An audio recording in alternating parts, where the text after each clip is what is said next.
Avon news में आप सभी दर्शकों का स्वागत है। मैं आपके साथ इलियास बड़ेघर।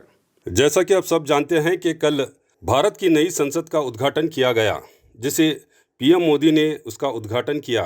मगर इस फंक्शन में न तो राष्ट्रपति थे न तो उपराष्ट्रपति थे और अपोजिशन पूरी तरह से नदारद था। इसी बात पर AIMIM के चीफ असदुद्दीन ओवैसी ने इस उद्घाटन से पहले एक बयान दिया था। आइए उनका क्या कहना है, सुनते हैं। इनॉग्रेशन हो रहा है। विपक्षी पार्टियां, कई सारे विपक्षी, करीब 19 विपक्षी पार्टियों ने आह्वान किया कि वो उनका कहना है कि इस इनॉग्रेशन में वो शामिल नहीं हुई क्योंकि प्रेसिडेंट इनॉग्रेट नहीं कर रही हैं। वहीं एक और विवाद है कि जो इनॉग्रेशन डे है वो सावरकर के जन्म शताब्दी दिवस के साथ एक साथ हो रहा है।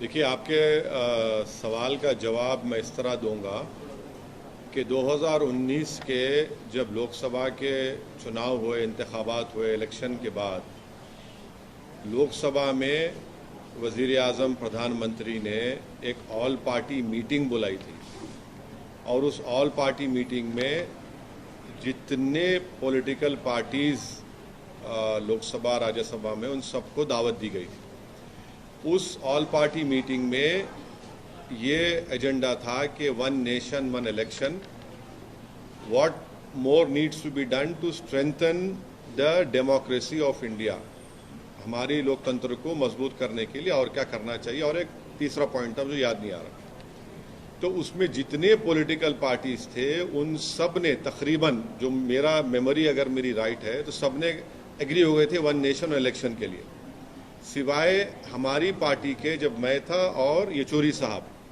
और मैंने वन नेशन वन इलेक्शन को संविधान के बेसिक स्ट्रक्चर के खिलाफ करार दिया था और कहा था कि प्रधानमंत्री ये चाहते हैं कि देश में सिर्फ उनकी पार्टी मजबूत रहे और कमज़ोर कांग्रेस रहे और बाकी सब पार्टियां ख़त्म हो जाए। तो काफ़ी प्रधानमंत्री मेरे उस बोलने पर उनका चेहरा बता रहा था, वो बड़े नाराज़ हो गए थे। उसके बाद मैंने इस बात को कहा था कि आपने एक नई लोकसभा बनाइए, इसलिए कि जो मौजूदा लोकसभा है वो अगर पार्लियामेंट में अगर किसी बिल पर डिबेट हो रही है या प्रेसिडेंट मोशन पर डिबेट होती है, नो कॉन्फिडेंस होता है, तो बिल्कुल ऐसा लगता है कि आप मैंने एक चौको ब्लॉक यानी बहुत ही इनकन्वीनियंस हुआ था उसमें, और उसमें सहूलतें भी नहीं है। तो खैर प्रधानमंत्री जो अपना जवाब दिया वो बड़े नाराज़ हुए मेरे उस बोलने पर कि ओवैसी ने वन नेशन इलेक्शन के ख़िलाफ़ उसने कहा, और उन्होंने मिसालें दी। उड़ीसा में पटनायक साहब जीते विधानसभा और हम लोकसभा जीते, जगन दोनों जीत गए। फिर बाद में प्रधानमंत्री ने कहा कि हाँ हम सोचेंगे, वो रिकॉर्ड्स, वो मिनट्स होंगे लोकसभा में गवर्नमेंट के पास, वो आप देख सकते हैं अगर वो दिए तो। उन्होंने कहा कि हाँ मैं देखता हूँ कि नई पार्लियामेंट बनाना नहीं बनाना। तो पहली पॉइंट तो ये है कि नई पार्लियामेंट की ज़रूरत है, इससे कोई इनकार नहीं कर सकता। दूसरा ये कि जब मीरा कुमारी साहिबा लोकसभा के स्पीकर थी तो उन्होंने एक प्रपोज़ल मूव किया था कि नई लोकसभा बनना चाहिए। उसके बाद उन पर यूपीए में कुछ कॉन्फ्लिक्ट हुआ, वो प्रपोजल ड्रॉप हो गया। तीसरी बात यह है कि मौजूदा जो पार्लियामेंट की बिल्डिंग है उसको फायर सर्विसेज से क्लियरेंस नहीं है, उसमें कोई क्लियरेंस नहीं है। अगर आग लग गई तो उसका क्लियरेंस नहीं है। आप लोग मीडिया के लोग तो सिर्फ सेंट्रल हॉल में कभी आते थे, वो भी मोदी साहब ने सेंट्रल हॉल में आपका आना भी बंद कर दिया। मगर अगर आप ऊपर जाएंगे तो मुझे अच्छी तरह याद है कि 2012 या 13 में लेट मुलायम सिंह यादव साहब जब अपनी पार्टी के ऑफिस में खाना खा रहे थे तो एक बिल्डिंग का एक हिस्सा उनके आके उनके टेबल बाजू गिरा। तो ये नई लोकसभा की जरूरत है, इसमें कोई डिनाई नहीं कर सकता। अब हमारा जो पार्टी का ऑब्जेक्शन है वो ये है कि लोकसभा में ये theory of separation of powers Bharat के संविधान के बेसिक स्ट्रक्चर का हिस्सा है, और theory of separation of powers में एग्जीक्यूटिव इंडिपेंडेंट रहेगा, लेजिस्लेचर इंडिपेंडेंट रहेगा, जुडिशरी इंडिपेंडेंट रहेगी। हम शुरू से इस बात को कह रहे हैं कि प्रधानमंत्री वजीर आजम ने जब जाकर इसका फाउंडेशन स्टोन डाला उस वक्त भी मैंने कहा कि ये एग्जीक्यूटिव का गैर जरूरी इंटरफियरेंस हो रहा है लेजिस्लेचर में, उनको नहीं करना चाहिए था फाउंडेशन स्टोन में। जब नेशनल एम्बलम का इनॉग्रेशन हुआ उस वक्त भी वजीर आजम और प्रधानमंत्री मोदी पहुंच गए, स्पीकर साहब पीछे खड़े हैं, उस वक्त भी मैंने ऑन रिकॉर्ड कहा था गलत हो रहा है। आज भी मैं कह रहा हूं कि इसका इनॉग्रेशन प्रधानमंत्री को नहीं करना चाहिए, क्योंकि ये theory of separation of powers का वायलेशन है।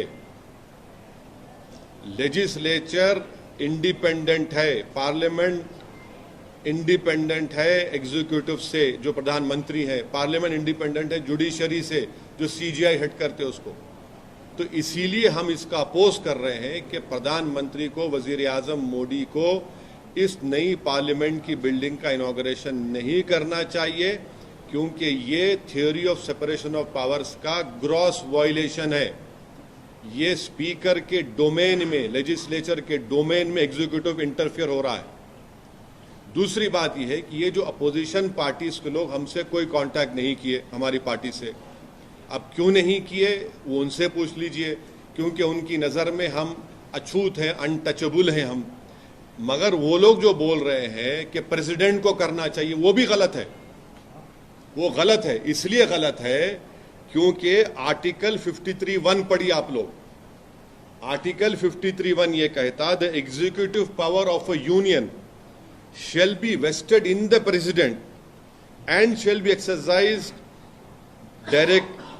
directly or through officers subordinate to him in accordance with this constitution. 53(1) तो वो तो प्रेसिडेंट भी तो एग्जीक्यूटिव का हिस्सा है, पढ़ते नहीं है ये लोग। इसीलिए हम कह रहे हैं कि स्पीकर कस्टोडियन है लोकसभा का और स्पीकर को करना चाहिए। हम देश के वजीर आजम से, प्रधानमंत्री से ये डिमांड करते हैं कि आप पीछे हट जाइए। आपका तो नाम आ जाएगा फाउंडेशन स्टोन में, इनॉग्रेशन स्पीकर ओम बिरला साहब करने दीजिए और पूरी देश को मैसेज दीजिए कि आप theory of separation of powers को मानते हैं, आप संविधान को मानते हैं और बेसिक स्ट्रक्चर को आप मानते हैं। ये हमारा ये कहना है इस पर। और सुनिए, क्योंकि प्रधानमंत्री अगर राजी हो जाते हैं कि स्पीकर ओम बिरला इस कांग्रेस इनॉग्रेट करेंगे तो एमआईएम पार्टी उसमें उस फंक्शन में जाएगी। अगर प्रधानमंत्री हमारी बात को नहीं जाएगी तो हमारा मानना यह है कि प्रधानमंत्री एग्जीक्यूटिव के तौर पर वो theory of separation of powers को कमजोर करना चाहते हैं, वो लेजिस्लेचर के डोमेन में हावी होना चाहते हैं और ये हमारे बेसिक कॉन्स्टिट्यूशन के, संविधान के बेसिक स्ट्रक्चर का हिस्सा है। ये संविधान के लिए भी ठीक नहीं है, ये theory of separation of powers के लिए ठीक नहीं है, ये इंडिपेंडेंस ऑफ लेजिस्लेचर के लिए ठीक नहीं है। अगर प्रधानमंत्री, वजीर आजम बजिद है कि मैं ही करूंगा इसका, तो फिर हम इस फंक्शन में शिरकत नहीं करेंगे।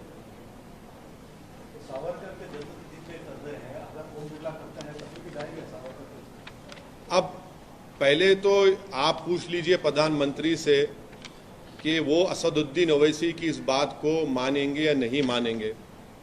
जब अगर वो पब्लिकली कहेंगे कि ओम बिरला साहब स्पीकर है और वो इनॉग्रेट करेंगे, तो फिर आप आकर हमारे सामने माइक पकड़ के खड़े हो जाइए, हम आपको बता देंगे। सर, एक वहाँ पर अमित शाह जी ने भी प्रेस कॉन्फ्रेंस किया और जानकारी दी नए पार्लियामेंट्री बिल्डिंग के बारे में। वहाँ पर एक हिस्टोरिक सेनेगल, ये तमिल का शब्द है, एक राजदंड जैसा है, उसको स्थापित किया जाएगा इस पार्लियामेंट बिल्डिंग। क्या किया जाएगा? बेसिकली एक राजदंड जैसा है, गोल्ड का बना हुआ है, हाँ, उसको स्थापित किया जाएगा स्पीकर के चेयर के साथ। ये जब जहाँ से ब्रिटिशर्स जा रहे थे उन्होंने उसको सौंपा था प्रधानमंत्री उस समय के नेहरू जी को, और अब उसको यहाँ पर पार्लियामेंट बिल्डिंग में स्थापित किया जाएगा। अच्छा। इस कदम को आप कैसे देखते हैं? इसका स्वागत करेंगे आप? हिस्टोरिकली सिग्निफिकेंट एक आर्टिफैक्ट को वहाँ स्थापित करना। वो क्या होगा? वो क्या होगा? वो गधा कैसा होगा? आप गधा को इस्तेमाल कर रहे हैं एग्जीक्यूटिव के लेजिस्लेचर के ऊपर। अरे भाई, हम आपसे क्या कह रहे हैं? आप गधा आप सुन, मैं समझ गया। मैं अमर चित्रा कथा में पढ़ा हूं अपने बचपने में, जानता भी हूं। मगर आप theory of separation of powers को क्यों मारना चाह रहे हैं? बेसिक स्ट्रक्चर को क्यों मारना चाह रहे हैं आप लगा तो रहे हैं। आप तो सजदा भी कर दिए थे जब पार्लियामेंट गए थे, मगर पार्लियामेंट की खूबसूरती यह है कि theory of separation of powers, अगर प्रधानमंत्री ऐसा इनॉग्रेट करेंगे और स्पीकर को पीछे कर देंगे तो सवाल मोदी और ओम बिरला साहब का नहीं है, ये एक प्रेसिडेंट बन जाएगा गलत, जो हर प्रदेश में, हर स्टेट में हर चीफ मिनिस्टर बोलेगा कि नहीं स्पीकर कुछ नहीं, मैं हूं। तो फिर इंडिपेंडेंस ऑफ लेजिस्लेचर का क्या होगा? ये पॉइंट है। और आर्टिकल 53(1) पढ़ना चाहिए अपोजिशन पार्टीज को, और बोले जा रहे प्रेसिडेंट करे। अरे प्रेसिडेंट तो एग्जीक्यूटिव का हिस्सा है भैया, पढ़ा करिए थोड़ा आप लोग। आप हमसे नफरत करते हैं, करिए, कोई बात नहीं, मतलब पढ़ लीजिए। प्राइम मिनिस्टर ऑस्ट्रेलिया में विजिट कर रहे हैं, वहाँ के प्राइम मिनिस्टर ने उनको बॉस बोला है कि आपके बॉस कौन है? आप लोगों के बॉस कौन है? हमारे बॉस जनता है। आप लोगों के बॉस कौन है? आप पूछ लीजिए अपने आप से, जानते हैं पप्पा जी हैं आप लोगों के बॉस। हमारे बॉस जो है जनता है, जनता हमारे कोट डाली। अब वो बोले नहीं बोले मेरे को क्या करना है, उनसे जाके पूछे ना। 12 घंटे का सफर है, चलिए जाइए प्लेन में।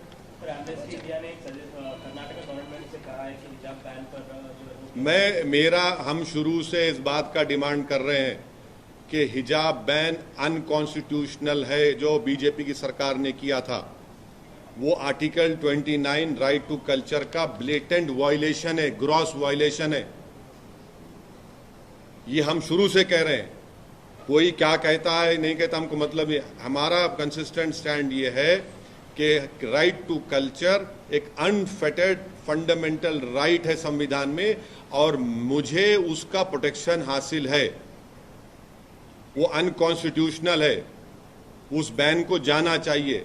सुप्रीम कोर्ट में भी जब ये 2 जजेस बेंच के पास गया तो 2 जजेस ने डिफरिंग ओपिनियन दिया, और एक फेवर में जो जजमेंट आया तो उन्होंने यही बात कही है। और आप कैसे रोकेंगे किसी को कपड़ा क्या पहने? कर्नाटक में कांग्रेस की सरकार आई है। मैं जो शुरू से बोल रहा हूं, उनको बोलने की क्या जरूरत है? जो संविधान पर हल ओत लिए हैं उनको संविधान का पासो लिहाज रखना चाहिए। कर्नाटक में नई कांग्रेस सरकार ने 5 अपने जो चुनाव के पहले के वादे थे उसको पूरा कर दिया, लेकिन बजरंग दल के ऊपर खामोश है बैन के ऊपर। आपने पहले भी सवाल उठाया था। नहीं, अभी तो हनीमून पीरियड चल रहा है। इब्तिदाई इश्क देखिए आगे होता है क्या? अभी छोड़िए ना, इतने जल्दी उन लोगों को आप क्यों बोलेंगे? अभी तो अब शुरुआत हुई है उन लोगों की, अभी तो आगे जाना है। थोड़ा टाइम दीजिए उन लोगों को, उसके बाद फिर ये सब सवालात आपके वाजबी हैं, जनता देखेगी। मगर अभी इतनी जल्दी क्यों? नई सरकार बनी है, उनको टाइम दीजिए। ये जो न्यू पार्लियामेंट बिल्डिंग है और ये जो सिंबल जो लगाने की बात कर रही है, अपोजिशन पार्टीज कह रही है कि ये एक कम्युनल डिवाइड करने की कोशिश कर रही है बीजेपी। आप कैसे देखते हैं? क्या ये कम्युनल डिवाइड की तरह आप देखते हैं इसको? कम्युनिटीज को डिवाइड करने की तरह देखते हैं? मैं ये बोलूँगा कि जो भारत का संविधान बन गया था और भारत के संविधान बनने के बाद उस किताब पर बड़े बड़े लोगों ने साइन की, जिसको हम अंग्रेजी में कहते हैं हमारे फोर फादर्स। उस संविधान की किताब में भारत की हिस्ट्री में जो लोगों ने बड़ा रोल अदा किया उन सब की फोटो है, जिसमें राम सीता की भी है, गौतम बुद्ध की है, महावीर की भी है, गुरु नानक जी की है, और उसमें बादशाह अकबर की भी है, झांसी रानी की भी है, और टीपू सुल्तान रहमतुल्लाह अलैह की भी है।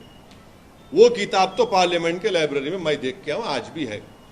अब उसको क्या करेंगे आप उसको क्या करेंगे? और दूसरी बात, ये देश का जो संविधान है वो किसी रिलीजन को मानता नहीं है, वो सब रिलीजन को सेलिब्रेट करता है। और अगर बीजेपी इस देश को 1 नेशन 1 रिलीजन 1 कल्चर 1 लैंग्वेज के लाइन पर लेके जा रही है, तो फिर ये तो आप उन लोगों को धोखा दे रहे हैं जिन्होंने इस देश की आज़ादी में अपनी जानों को कुर्बान किया था। बाबा साहब अंबेडकर ने जब संविधान में बात की थी, लिबर्टी, इक्वालिटी, फ्रेटर्निटी, जस्टिस, ये प्रियम्बल क्या है, ये इसको समझने की जरूरत है। क्या लगता है सर, नए पार्लियामेंट बिल्डिंग में समान आचार नागरिक संहिता, यूनिफॉर्म सिविल कोड का बिल गवर्नमेंट लेके आएगी, प्रॉब्ली फर्स्ट बिल हो सकता है वो?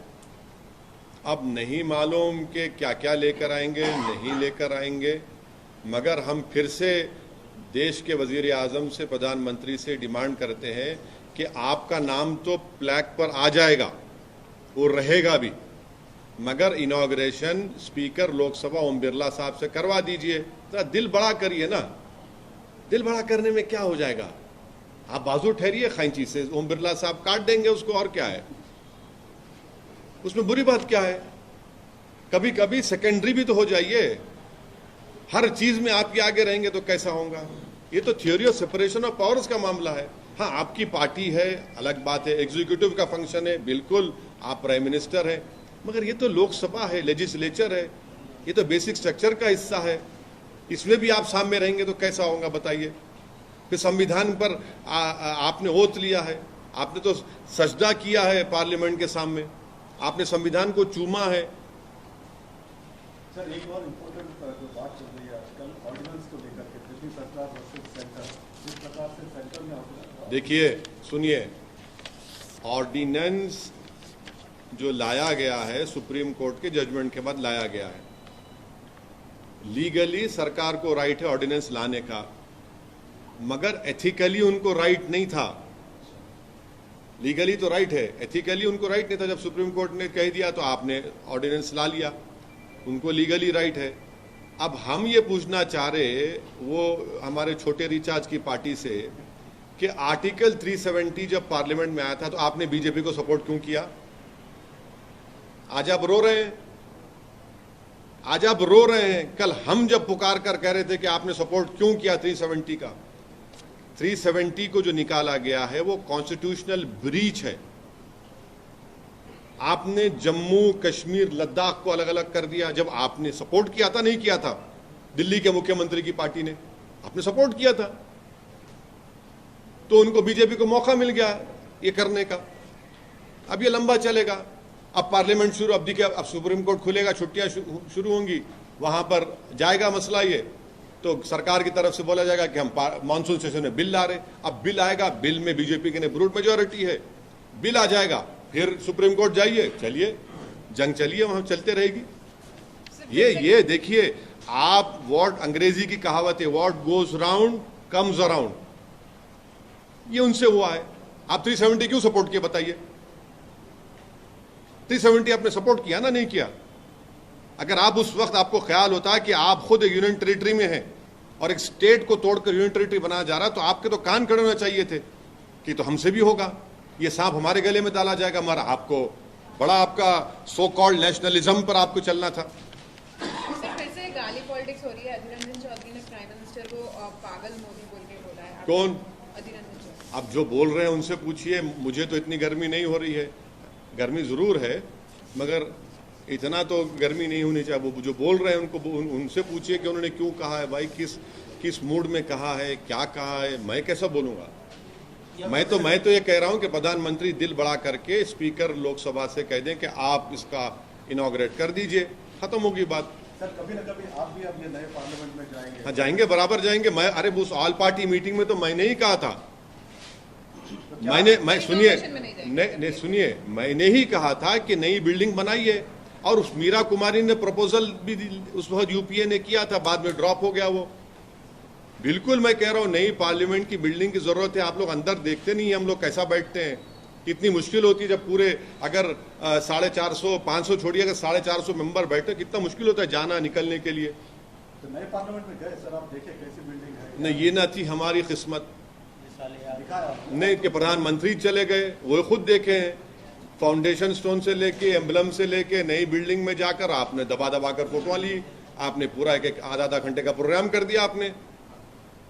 तो हमारे को भी लिख जाते, तो अब तो जाना तो पड़ेगा। क्या कोई पुरानी मेमोरी सर, पुराने पार्लियामेंट बिल्डिंग की? क्या ये देखिए, ये राजनीति में मेमोरीज काम नहीं करते। ये सब उस वक्त जवानी में जो आप होते तो अच्छा लगता है। ये राजनीति में आप हैं, आपको काम करने के लिए जा रहे हैं, आप मेमोरीज के लिए नहीं जाते। आपके ऊपर एक बहुत बड़ी जिम्मेदारी होती है कि आप उस रिस्पॉन्सिबिलिटी को डिस्चार्ज करें जो जनता ने आप पर दी है। ये मैं देख मेमोरी, क्या मेमोरी, काम करना है यार। पब्लिक धूप में खड़े होकर वोट डालती है, गरीब लोग वोट डालते हैं, उनके लिए काम करेंगे। पर्सनल कहाँ जाता है इसमें, कहाँ पर्सनल मेमोरीज है? मेरे से 56 लोग आकर गए और आकर चले जाएंगे, मगर मुझे अवाम ने मुंतखब किया है, मेरा काम है काम करना, अब मेमोरीज करना। अरे मेमोरीज से सवाल नहीं है, सवाल ये है कि आप वहां जाकर सरकार को झिझोड़े, बोले, खुलकर बोले, उनकी गलतियों को दोहराएं। और आप वहां पर फ्लोर ऑफ द पार्लियामेंट में जा रहे हैं, बाहर बोल रहे हैं बीजेपी को हटाओ, और यूएपी का कानून आ रहा, कांग्रेस बीजेपी मिलकर पास करा रहे हैं। 370 का कानून आ रहा, आप बीजेपी को सपोर्ट कर रहे हैं। दिल्ली हाईकोर्ट ने कहा कि फॉरेन फंडिंग गलत है, एक्शन लो कांग्रेस बीजेपी पे। रेट्रोस्पेक्टिव लॉ ला रहे तो कांग्रेस बीजेपी मिलके कानून बना रहे।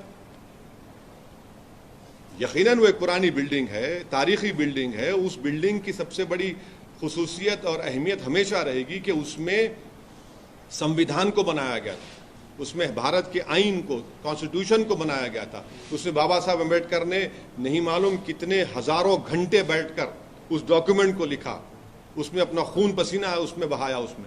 तो यकीनन उस बिल्डिंग की तारीखी अहमियत, खुसूसियत बराबर रहेगी। जितने उसमें एमपीज रहे वो बड़े उनके यादगार लम्हात होंगे। बट ठीक है भाई, ये तो ये तो ऐसा है ना कि 5 साल के लिए फिर आप अवाम में जाते हैं, अवाम आपको मुंतखब करी, फिर आप जाते हैं। बिल्डिंग कुछ हो, बिल्डिंग को देखकर काम नहीं करना चाहिए, जिम्मेदारी को देखकर काम करने की बहुत बड़ी जरूरत है।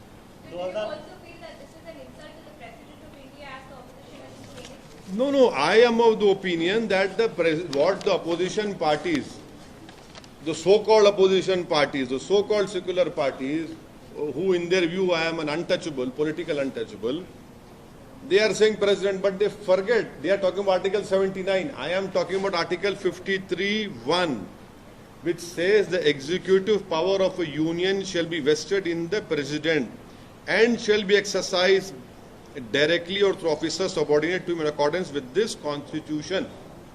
So president is part of executive. That is why I have been saying that it is the speaker of the Lok Sabha who is the custodian of the parliament, and the theory of separation of powers clearly tells us that legislature is independent of executive and judiciary, and in the theory of separation of powers is part of the basic structure of our constitution.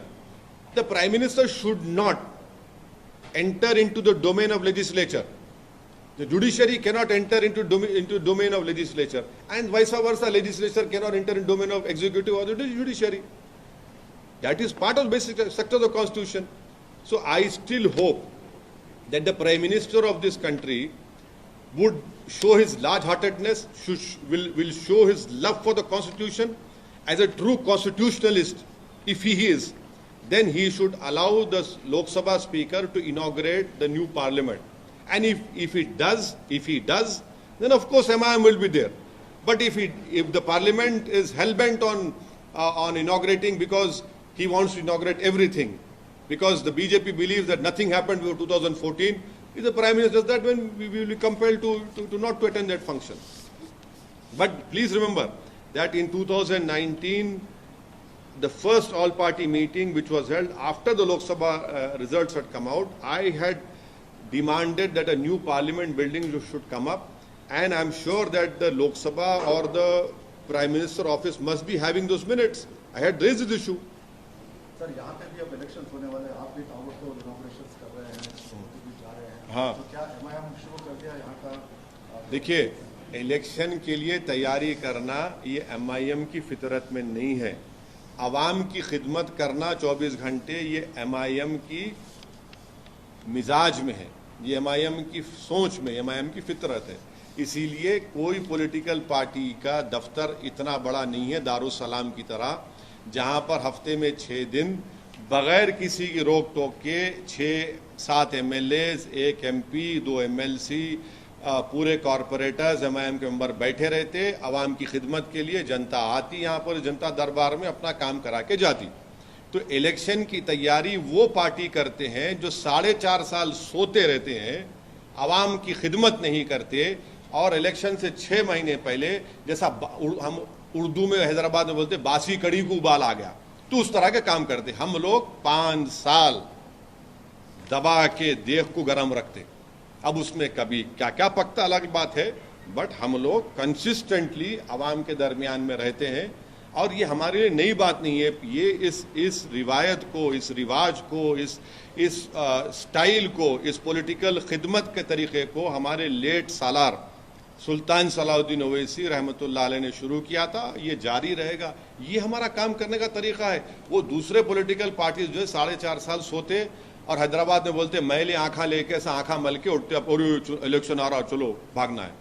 तो ऐसा नहीं होता, हम लोग consistently काम करते, अवाम में रहते और ये अवाम देखती हैदराबाद की, इसीलिए हमको वोट डालती, कामयाब करती। अब मजलिस के जो मुखालिफिन है वो क्या ही इल्जामात लगाते, हमको उसकी फिक्र नहीं है, हम अपना काम करते। बोलते ना our work is our identity, ये MIM का असल काम करने का तरीका है।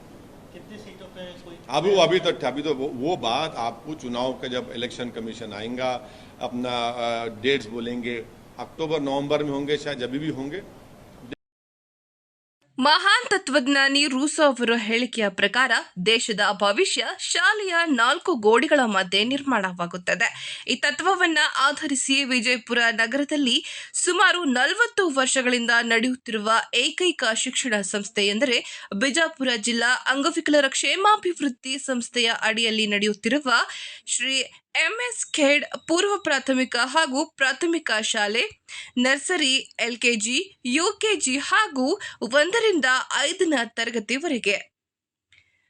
SKVMS ಕಲಾ ವಾಣಿಜ್ಯ ಮತ್ತು ವಿಜ್ಞಾನ ಪದವಿ ಪೂರ್ವ ವಿದ್ಯಾಲಯ ವಿಜಯಪುರ, BDPHW ITI ಕೈಗಾರಿಕಾ ತರಬೇತಿ ಸಂಸ್ಥೆಯಲ್ಲಿ ನಡೆಯುತ್ತಿರುವಂತಹ ಕೋರ್ಸುಗಳು DM ಸಿವಿಲ್ 2 ವರ್ಷ, DM ಮೆಕ್ಯಾನಿಕಲ್ 2 ವರ್ಷ, ಎಲೆಕ್ಟ್ರಿಷಿಯನ್ 2 ವರ್ಷ, ಫಿಟ್ಟರ್ 2 ವರ್ಷ, ಸೇವಿಂಗ್ ಟೆಕ್ನಾಲಜಿ 1 ವರ್ಷ.